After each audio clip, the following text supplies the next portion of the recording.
കൊണ്ടൊരു രാപ്പാടി ഇണയില്ലാതെ പാടി നടന്നു. പൂത്തുലഞ്ഞ മാന്തോപ്പിൽ നിന്ന് ഒരു എതിർപ്പാട്ട് കേട്ടു. ഒരാൺകുയിലിന്റെ ശബ്ദം. അവർ ഒരുമിച്ച് പാടി നടന്നു. പ്രണയത്തിന്റെ പുതിയ വസന്തം.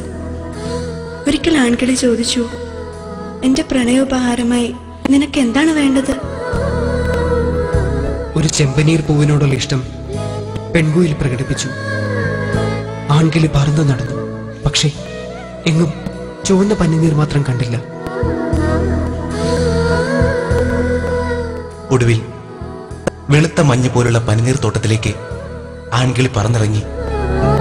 തന്റെ പ്രിയതമൻ അന്വേഷിച്ച് പാറി നടന്ന പെൺകിളി കണ്ടു. വെളുത്ത മഞ്ഞ് പോലുള്ള പനിനീർ പൂക്കളുടെ കൂട്ടത്തിൽ അന്നുവരെ കാണാത്ത അരുണിമയോടൊരു ചുവന്ന പൂവ്. അതിന് താഴെ ചേതനയേറ്റ ആൺകിളി. ഓരോ ചെമ്പനീർ പൂവും പ്രണയത്തിന്റെ ഹൃദയരക്തത്തിൽ ചാലിച്ചതാണ്.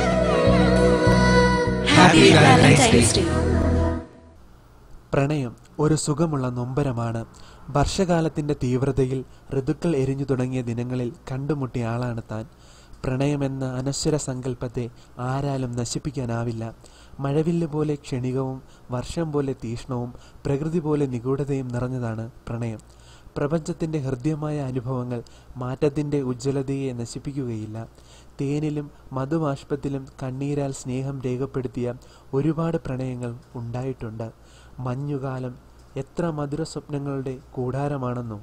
നേർത്ത സ്പന്ദനങ്ങൾ മാരിയായി പെയ്തു കഴിയുമ്പോൾ ഉള്ള കുളിരും മാഗന്ധപ്പൂക്കളുടെ നേർത്ത സൗരഭ്യവും പ്രണയത്തിന്റെ തീവ്രത വരച്ചു കാട്ടുന്നു. അനുഗ്രഹീതമായ നിഴലുകൾ മണിമഞ്ചലിൽ നിന്നെന്ന വെണ്ണം എരിഞ്ഞു തീരാത്ത നെയ്വിളക്കിൻ നാളമായി ഒരു പിടി ഓർമ്മകൾ മാത്രമാണ് പ്രണയത്തിന്റെ ആകെയുള്ള സമ്പാദ്യം. ഇവയ്ക്കിടയിൽ കൃഷ്ണനും രാധയുമാകാൻ മാത്രമേ നമുക്ക് കഴിയുകയുള്ളൂ. പിണക്കങ്ങൾ ഇല്ലാത്ത പ്രണയം പ്രണയമല്ല. അതുകൊണ്ട് തന്നെ പിന്നിട്ട വഴികളിൽ പിണക്കത്തിന്റെ അഴലുകൾ വേറിട്ടു നിൽക്കുന്നു. സ്നേഹത്തിന്റെ മഞ്ഞുവലയങ്ങളിൽ നിശാഗന്ധിയുടെ നറുമണത്തിനു കീഴെ നേർത്ത ദിനരാത്രങ്ങൾ കൊഴിഞ്ഞു പോയപ്പോൾ വേർവിരിയലിന്റെ ഒരു നനുത്ത സ്പർശം എന്നിലേക്കും നിന്നിലേക്കും മനസ്സാകുന്ന മാന്ത്രിക ചെപ്പിൽ നൽകിയ എന്തോ വിലമതിക്കാനാവാത്ത സമ്മാനമാണ് പ്രണയം. അതിനെ വർണ്ണിക്കാൻ സാധ്യമല്ല.